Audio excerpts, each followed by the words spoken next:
আসসালামু আলাইকুম। বাংলাদেশ পরমাণু শক্তি কমিশনের সাব অ্যাসিস্ট্যান্ট ইঞ্জিনিয়ার পদের পরীক্ষার্থীদের জন্য একটি বিশেষ ঘোষণা। আপনাদের নিয়োগ পরীক্ষার চূড়ান্ত তারিখ প্রকাশ করা হয়েছে। তো চলুন আজকের এই উপস্থাপনায় আমরা পরীক্ষার তারিখ, সময় এবং সব ধরনের জরুরি নির্দেশনাগুলো এক এক করে জেনে নিই। চলুন আর দেরি না করে প্রথমেই সবচেয়ে গুরুত্বপূর্ণ তথ্যটি জেনে নেওয়া যাক। বাংলাদেশ পরমাণু শক্তি কমিশন তাদের অফিসিয়াল ওয়েবসাইটে পরীক্ষার চূড়ান্ত সময়সূচি জানিয়ে দিয়েছে। সাব অ্যাসিস্ট্যান্ট ইঞ্জিনিয়ার পদের লিখিত পরীক্ষা হতে যাচ্ছে আগামী ২০২৬ সালের ২৪শে জানুয়ারি, দিনটি কিন্তু শনিবার। তারিখটা এখনই ক্যালেন্ডারে মার্ক করে ফেলুন, কারণ এটি চূড়ান্ত তারিখ।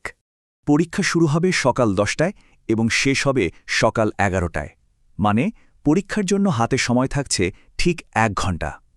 এই ১ ঘণ্টার সঠিক ব্যবহার কিন্তু খুবই জরুরি। আচ্ছা, পরীক্ষার তারিখ আর সময় তো জানা হলো। এবার আসি কিছু আবশ্যিক নির্দেশনার কথায়। এই নিয়মগুলো কিন্তু প্রত্যেক পরীক্ষার্থীকে অক্ষরে অক্ষরে মেনে চলতে হবে, তাই খুব মনোযোগ দিয়ে শুনুন। এই ৪টি বিষয়ে খুব ভালোভাবে মনে রাখতে হবে। ১. পরীক্ষার শুরুর অন্তত ৩০ মিনিট মানে আধা ঘণ্টা আগে কেন্দ্রে উপস্থিত হতে হবে। ২. আপনার প্রবেশপত্রের একটি পরিষ্কার রঙিন প্রিন্ট কপি অবশ্যই সাথে নিতে হবে, সাদা কালো কপি কিন্তু চলবে না। ৩. উত্তরপত্রে লেখার জন্য শুধুমাত্র কালো কালির বল পয়েন্ট কলম ব্যবহার করতে পারবেন। আর ৪. এটা খুবই গুরুত্বপূর্ণ, অনলাইন আবেদনে আপনি যে স্বাক্ষরটি দিয়েছিলেন উত্তরপত্র এবং উপস্থিতি শিটে ঠিক সেই একই স্বাক্ষর করতে হবে।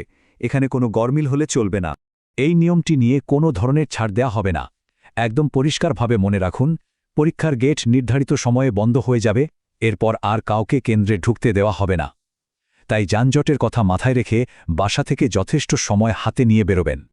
এবার চলুন দেখে নিই কি জিনিসপত্র পরীক্ষার হলে নিয়ে যাওয়া একদম বারণ। এই নিয়ম না মানলে কিন্তু আপনার পরীক্ষা বাতিলও হয়ে যেতে পারে। খেয়াল রাখুন, পরীক্ষায় হলে মোবাইল ফোন, যে কোনো ধরনের ক্যালকুলেটর, এমনকি ডিজিটাল ঘড়িও সাথে রাখা যাবে না। পেন্সিল ব্যবহারেও নিষেধাজ্ঞা আছে। সোজা কথায়, কোনো রকম ইলেকট্রনিক ডিভাইস সাথে পাওয়া গেলে সঙ্গে সঙ্গে কঠোর ব্যবস্থা নেওয়া হবে। তো জরুরি নিয়মকানুন তো জানা হলো, চলুন এই ফাঁকে আমরা নিয়োগ বিজ্ঞপ্তিটির মূল তথ্যগুলো ঝটপট আরেকবার দেখে নিই।